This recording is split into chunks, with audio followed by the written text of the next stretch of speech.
Paper లీక్లు ఎందుకు జరుగుతున్నాయి? Sir, విద్య సేవారంగం, అలాంటిది కాస్త ఇవాళ వ్యాపార రంగం అయిపోయింది. రాజీవ్ గాంధీ గారు ప్రైమ్ మినిస్టర్ ఆఫ్ ఇండియా ఉన్న టైంలోనే నూతన విద్యా విధానం ఆయన ప్రకటించాడండి.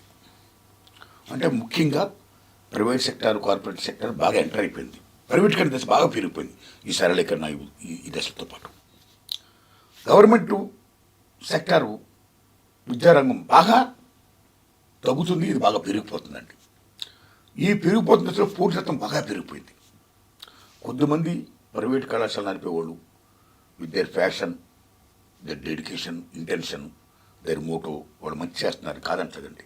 కానీ కొద్దిమంది మాత్రం నియర్లీ వ్యాపారం తయారు నియర్లీ వ్యాపారం. అంటే మా కళాశాల చదివిన వాళ్ళే నెంబర్ 1 to 100,000 ర్యాంక్ రావాలి, మా కళాశాల చదివితేనే ర్యాంకులు వస్తాయి, మా కళాశాల చదివిన వాళ్ళకి ఉద్యోగాలు వస్తాయి అనే నోషన్ని, ఒక భావజాలాన్ని క్రియేట్ చేయడం కోసం అది ప్రజల్లో ఇంపోజ్ చేయడం, పేరెంట్స్ మీద, విద్యార్థుల మీద ఇంపోజ్ చేసి ఆ రకంగా వాళ్ళందరినీ వాళ్ళ కాగితాలకు అట్రాక్టెడ్ చేసి అక్కడి నుంచి వాళ్ళ ఫీజులు దోపిడీ చేసేయడం కోసం ఇది ఒక విశ్వవిద్యాలయంగా ఒక చట్టంలాగా చేసి ఒక కుట్రలో వాళ్ళు ఈ విద్యా వ్యవస్థను నడుపుతున్నారండి. అందులో భాగం ఈ పేపర్ లీకులు.